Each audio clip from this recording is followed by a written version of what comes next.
Just a quick video for my documentation on this build. But this is a steering column. I pulled the steering wheel off and I installed a turn signal, and you can see it clearly works.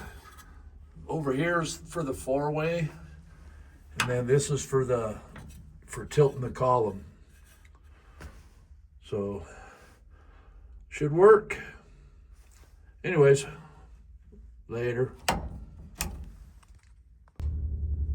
And just like that, it's back together.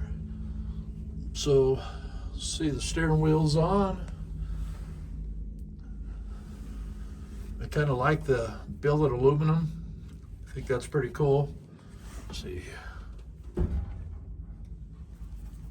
It's kind of hard to do that holding the phone, but it definitely tilts. Turn signal. So anyways, cool.